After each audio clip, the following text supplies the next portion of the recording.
뭐라고 해도 하나님은 살아계시고 그 하나님의 말씀은 틀림없이 살아 역사하십니다. 그래서 하나님의 말씀은 절대 죽은 문제가 아니죠. 분명히 살아있는 말씀입니다. 그래서 말씀은요, 살아서 움직이고 반드시 성취가 되어지죠. 우리가 살아있는 하나님의 말씀을 체험해야 됩니다. 어떻게 체험할 수가 있습니까? 먼저요, 말씀이 뭘 목표로 하는지를 알아야 될 것입니다. 하나님께서 왜 말씀을 주십니까? 말씀의 목표가 도대체 뭡니까? 말씀의 목표는 생명입니다. 우리 인간의 구원을 목표로 하는 것이죠. 멸망에 빠져있는 인간들이 구원받아 하나님의 자녀로 회복되는 것입니다. 그래서 요한복음 20장 31절에 뭐라고 했습니까? 오직 이것을 기록하면 너희로 예수께서 하나님의 아들 그리스도이심을 믿게 하려 하며 또 너희로 믿고 그 이름을 힘입어 생명을 얻게 하려 함이라 했습니다. 왜 성경 말씀을 우리에게 주셨냐? 하나님의 구원자로 이 땅에 오신 예수께서 하나님의 아들 그리스도이심을 믿게 하려 하며 그랬습니다. 예수가 그리스도이심을 믿게 하려 함입니다. 그래서 성경을 우리에게 주신 거예요. 또 믿고 그 이름을 힘입어 생명을 얻게 하려 함이라 했습니다. 엄청난 축복의 약속이 하나님의 말씀을 주신 약속입니다. 그래서 하나님의 말씀은 구원을 얻게 하는 하나님의 해결책, 메시아 그리스도에 대한 언약의 말씀입니다. 약속의 말씀이죠. 그래서 우리 하나님의 언약은 창세기 3장 15절 여자의 후손으로 시작됩니다. 그리고 출애굽기 3장 18절에 피언약의 제사, 이사야 7장 14절에 임마누엘로 이어집니다. 결국은 뭡니까? 말씀이 육신을 입고 오신 예수 그리스도로 메시아 언약이 성취가 되는 것입니다. 그런데 이 사실을 세상은 알아보지를 못합니다. 또 잘못 알고 있어요. 그런데 베드로의 입을 통해서 예수께서 하나님의 그리스도이심을 알리십니다. 그 이후에 우리 주님께서는요, 십자가에서 친히 이 모든 말씀을 다 이루었다고 선언을 하십니다. 그게 요한복음 19장 30절 아닙니까? 하나님의 말씀은 이렇게 언약 성취의 흐름으로 기록되었습니다. 그렇기 때문에 말씀을 구원의 언약, 그리스도의 복음을 중심으로 붙들지 않으면요, 하나님의 말씀이 살아있다는 사실을 절대 체험하지 못하는 것이죠. 대표적인 예가 유대교 아닙니까? 유대교는요, 말씀의 키가 되는 구원의 복음을 빼버렸어요. 그리고 율법의 말씀만을 강조합니다. 그리고 율법의 말씀 가지고 모든 종교, 도덕, 경제 사상을 만들어 가지고 세상을 장악할 것이죠. 그러나 유대인들은요, 말씀의 핵심 아닙니까? 우리를 구원 얻게 하는 언약, 그리스도만을 다 빼버렸어요. 말하자면 안고 없는 찐빵을 만들어버린 것입니다. 그 결과 영적 재앙을 당하고 지금도 당하고 있습니다. 그게 이스라엘 역사에 나타난 7가지 재앙 아닙니까?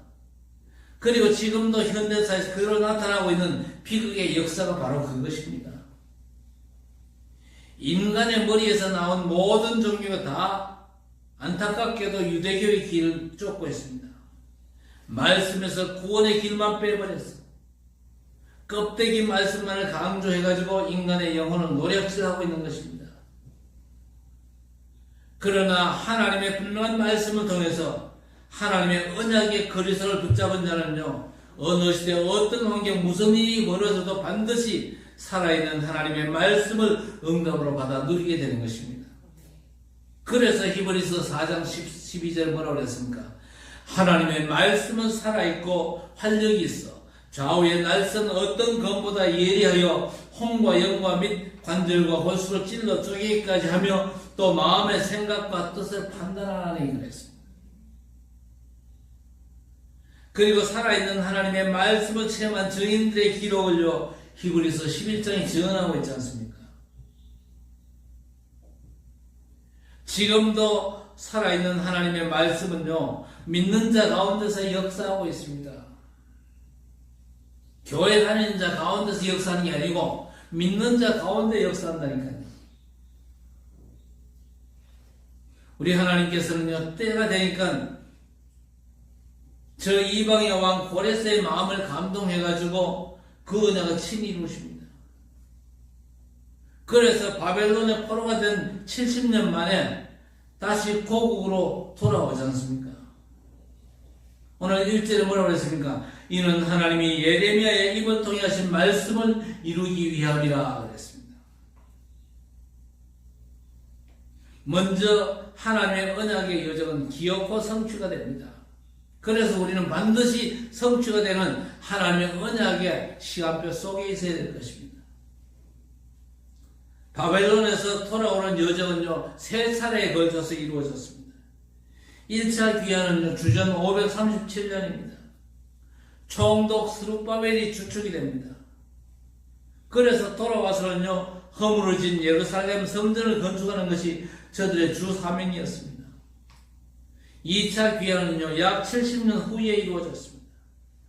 주전 458년에 지도자 에스라가 주축이 되어가지고는요, 이제 이방인과 구별된 언약 백성으로서의 이스라엘의 정체성을 회복하는 영적 운동을 일으켰지 않습니까?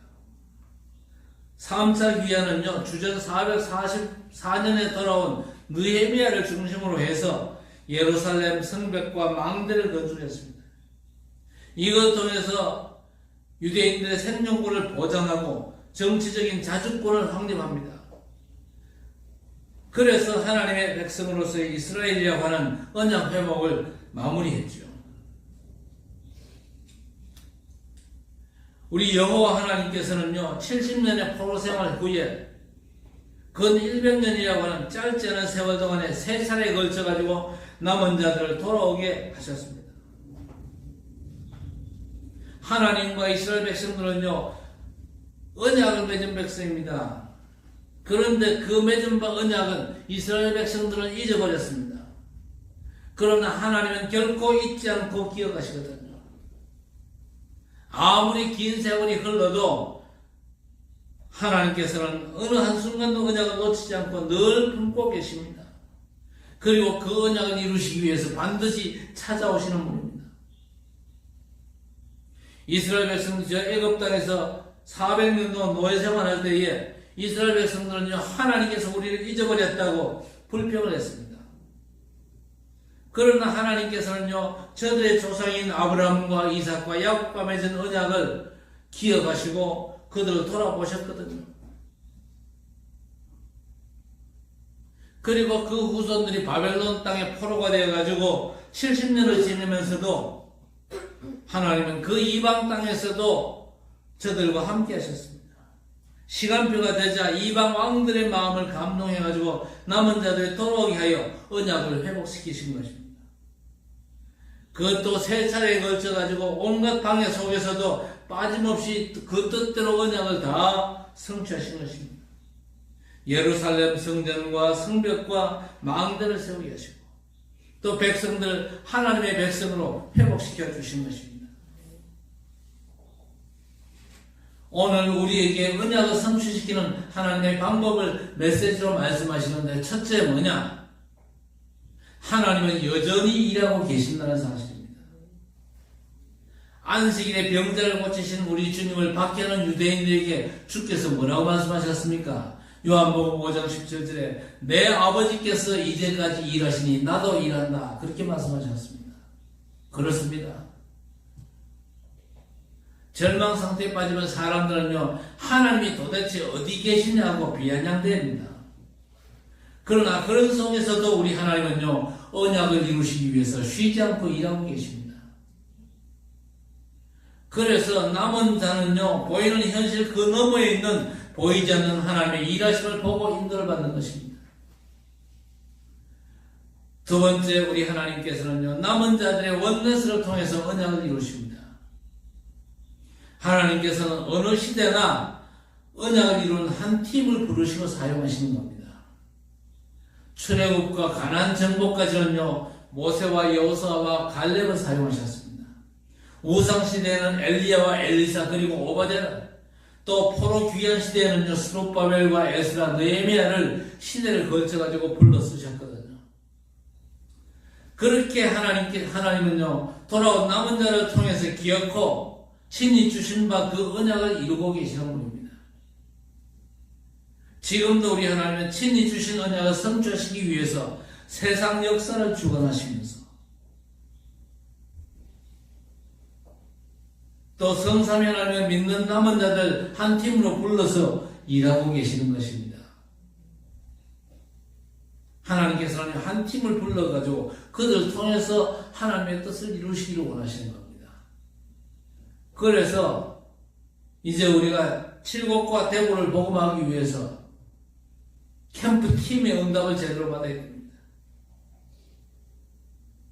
강단에서 메시지가 나가면요 그 메시지의 성취를 위해서 팀의 인도를 잘 받아야 돼요. 적어도 중직자, 렘넌트 포함해가지고 한 팀이 몇 명이 돼도 괜찮아요. 과연 이 칠곡과 대구 땅을 살리기 위해서 하나님의 말씀의 약속을 붙잡고 기도하면서 말씀의 성취를 사모하는 그런 팀이 반드시 일어나야 된다 그 말입니다. 팀을 쓰시는 우리 하나님이십니다.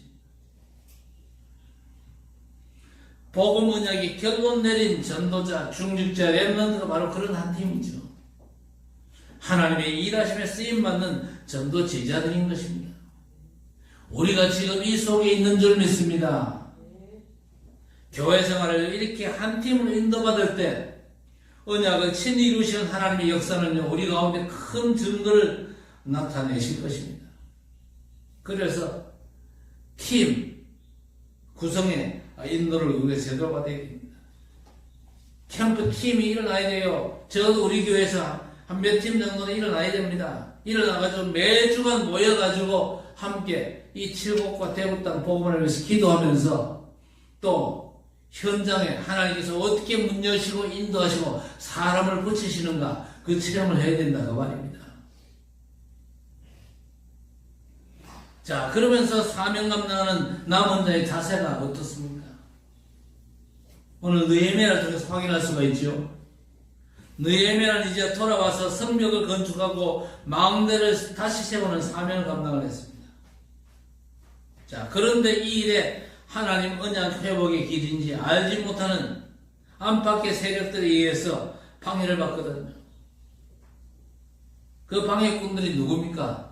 가나안의 이방 족속들과 또 사마리아인들이 언약 회복을 방해하는 외부 세력이에요. 바깥 세력이었습니다.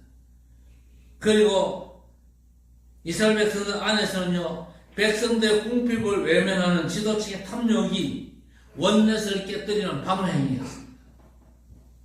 자, 이런 방해에 부닥친 이 느헤미야가 어떻게 대처를 합니까? 이거는요 우리가 문제와 난관을 만났을 때 어떻게 처신해야 되는가 하는 믿음의 자세를 보여주는 것이죠. 언약 회복의 사명을 감당하는 남은 자들은요 모든 걸 대하는 삶의 자세가 달라야 돼요. 이게 살아있는 말씀을 믿는 신앙의 참모습이거든요. 첫째 뭡니까? 느헤미야는요 언약의 말씀을 기억하고 그 말씀을 붙잡고 기도했습니다. 느헤미야의 기도를 한번 볼까요? 1장 7절 이하에 보세요.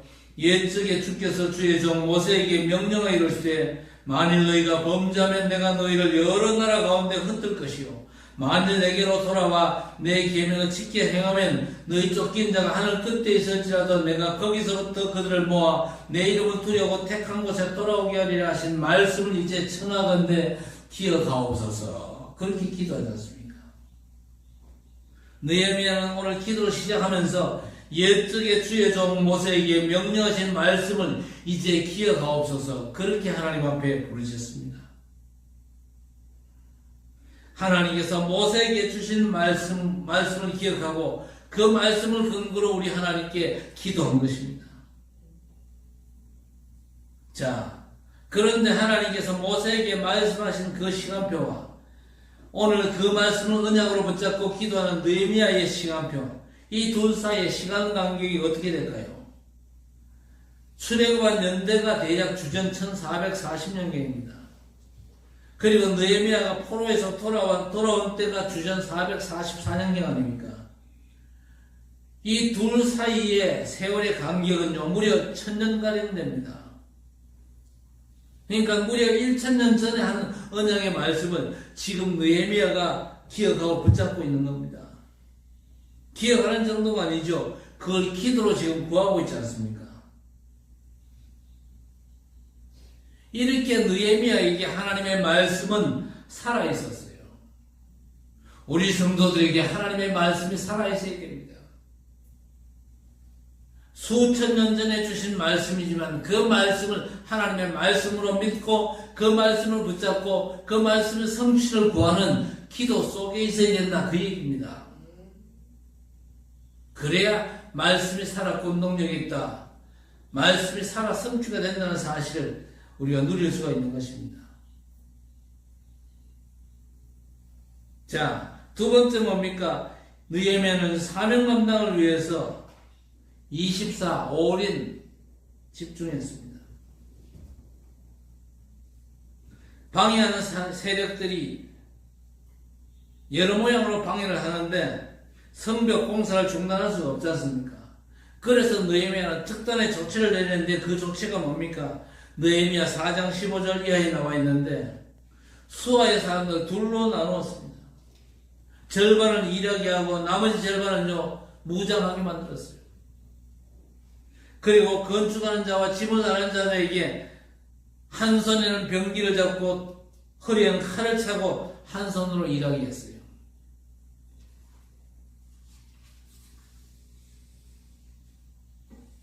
또 이 공사장이 서로 이렇게 거리가 멀기 때문에 나팔수를 세워가지고 비상사태가 발생하면요 나팔을 불어가지고 즉시 모여가지고 대처하도록 그렇게 했습니다. 낮에는 일하고 밤에는 파수꾼을 세워가지고 보초를 서게 하면서 아무도 옷을 벗지 않고 입은 채로 잠을 잤어요. 무슨 얘기입니까? 24 경계 근무를 했다, 그 말입니다. 이 남은 자들은요 하나님의 언약의 성취를 위해서 이런 식으로 24 한 것입니다. 24가 뭡니까? 어떤 방해가 있으면 중단하고 뭔 급한 용무가 생기면 멈추고 상황이 바뀔 때까지 뭐 기다리고 놀 거 쉴 거 다 해가면서 하는 건요 24가 아니잖아요. 24는 느헤미야와 남은 자들이 한 것처럼 하는 것입니다. 한 손에는 무기를 들고 또 한 손에는 일을 하고 일상생활에서도 무기를 손에서 놓지 않고 잠자도 옷 입은 채로 자면서 한순간도 언약 성취를 위해서 멈추지를 않은 것입니다. 그게 24요. 언약 성취를 위해서 우리는 24해야 됩니다. 이 칠곡 복음을 위해서 우리는요 항상 영적으로 감각 있게 있어야 돼요. 내 주변에 진짜 갈급한 영혼이 누구냐? 내 주변에 진짜 복음이 필요한 사람이 누구냐? 하나님께서 나도 모르게 내게 붙일 수 있거든요. 오늘 내가 만난 사람이 혹시 하나님이 예비한 갈급한 자가 아닌가? 오늘 내가 만나야 될 사람이 정말 복음이 필요한 사람이 아닌가? 기도하면서 인도를 잘 받아야 될 것입니다. 그리고 세 번째, 느헤미야는 하나님께 받은 사명을 위해서 올인했습니다. 모든 걸 걸었지요. 외부의 방해보다 어떤 의미에서 내부의 분열이 더 큰 타격을 주지 않습니까? 지금 이스라엘 안에서 내부 분열이 생기기 시작합니다. 그것도 가장 심각한 이 경제적인 불평등 문제로 생기거든요. 세금 때문에 빚을 얻고는요 이자를 갚지 못하니까 빚진 자들의 자녀들이 종으로 팔려나갑니다. 그렇게 되면 가난한 백성들의 울부짖음이 지금 드러나지 않습니까? 그 소식을 듣고 느헤미야가 크게 진노했습니다. 아니 우리가 저 이방인의 손에 노예로 팔려갔다가 어느 하나님의 은혜로 되돌아왔는데 어찌 우리가 우리 형제를 노예로 삼는단 말인가? 다 돌려보내자. 그래 나오잖아요. 자, 그랬는데 온 백성들이 듣고는요 아멘하고 노예를 돌려보내면 안 그럽니까?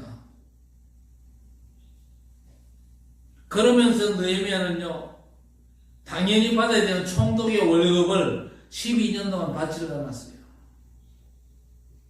오히려 자기 사비 가지고 공사하는 자들에 녹을 주고 경비를 충당을 했거든요. 공사하는 백성들의 부역이 너무 중요하기 때문에 부담 주지 않습니다. 또 자기를 위해서는요, 아무것도 요구하지 않았어요. 느헤미야는 당연한 권리마저 포기하고 오로지 이 하나님의 도성을 회복하는 데 모든 걸 들여 헌신한 사람입니다. 그렇게 언약 회복을 위해서 올인을 한 사람이거든요. 바로 이 올인이 뭐냐? 내부를 이간질해가지고 언약 회복을 방해하는 사단의 망대를 허무는 믿음의 역사였습니다. 교회는요, 이런 믿음의 역사가 반드시 필요합니다. 올인하는 믿음의 역사. 그렇죠?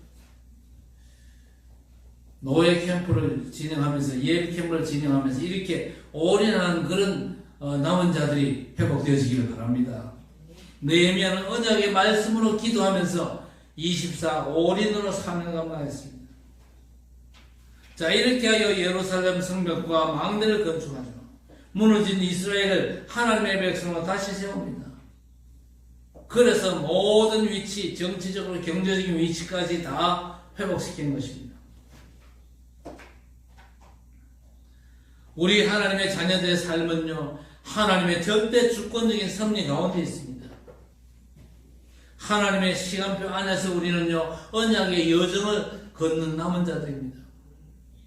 그래서 남은 자는 세 가지 영적 실제에 대한 믿음을 가져야 되겠죠. 첫째 뭐냐? 하나님의 언약의 말씀은 반드시 성취된다는 언약 성취에 대한 확신입니다. 반대로 언약 바깥에 있는 인간의 노력과 성공은 결국 다 허사로 돌아가요. 그러나 언약 안에서 하는 모든 수고는 반드시 증거로 돌아오게 되어 있습니다. 그래서 렘넌트 7명이 모든 수고와 당한 어려움들은 싹 다 증거가 되어가지고 하나님의 이름의 영광을 온 세상에 알리고 모든 사람을 다 살린 것입니다. 두 번째, 우리는 세상 역사와 우리의 현실을 움직이시는 우리 하나님의 역사를 보는 눈을 가져야 될 것입니다. 현실 넘어 움직이시는 하나님의 손길을 우리가 느낄 수가 있어야 된다, 그 말입니다. 보이는 현실만 보면요, 쏙습니다. 그런데 렘넌트 7명은요, 현실을 보지 않고 그 현실을 움직이시는 우리 하나님의 손길을 봤다, 그 말이죠. 그 현실 속에서 항상 함께 하시는 성삼위 하나님과 함께한 사람들이죠. 그게 이 사람들의 삶이었고 예배였고 기도였습니다. 한마디로 위드 임마누엘 원더스의 비밀로 하나님을 누린 것입니다. 세 번째, 그러면 나는 지금 여기에 도대체 무엇에 헌신하고 24 올인해야 합니까? 이건 자기 생에 대한 확신이거든요. 남은 자는 반드시 성취되는 하나님의 언약 회복을 위해서 24 올인했습니다. 모든 걸 건 것이죠.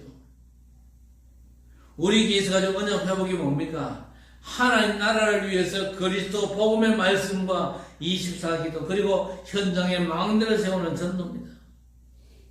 이게 우리의 우선순위가 되면요, 오늘 우리는 하나님의 인도를 받으면서 반드시 승리하는 것입니다. 하나님의 인도받은 오늘은요, 하나님의 작품으로 다가가는 미래가 되는 것입니다. 하나님께서 함께하는 오늘은 오늘과 과거가 전부가 발판이 되죠. 내 인생 과거가 심각한 어려움 속이었다. 그게 발판돼가지고 오늘과 미래를 하나님께서 만들어 가시는 겁니다. 우리 하나님의 언약은 반드시 이루어집니다. 반드시 이루어지는 증거. 하나님께서 에덴 동산에서 문제가 터지자마자 주신 그 언약. 여자의 후손이 뱀의 머리를 상하게 할 것이다. 아담과 하와에게 주신 그 최고의 언약이 예수 그리스도로 말미암아 성취가 되었지 않습니까? 그리스도의 성육신과 고난과 죽음 그리고 부활하심으로 말미암아 하나님의 첫 번째 주신 절대 언약이 성취가 되어졌습니다. 이제 마지막 시대에 살아가는 저와 여러분에게 언약 성취의 비밀 되신 예수 그리스도의 복음이 이 칠곡과 대곳 땅과 그리고 저 237과 5천 종족 세계에 증거되는 마지막 언약의 성취를 우리가 기도하면서 인도받아야 될 것입니다. 반드시 언약을 이루시는 하나님의 역사를 믿는 믿음의 사람에게는요, 세계 복음화의 응답을 하나님께서 축복 속에서 누리게 하실 줄 믿습니다. 우리는 언약의 백성이거든요. 지금 우리가 하나님의 언약의 여정 속에 있습니다.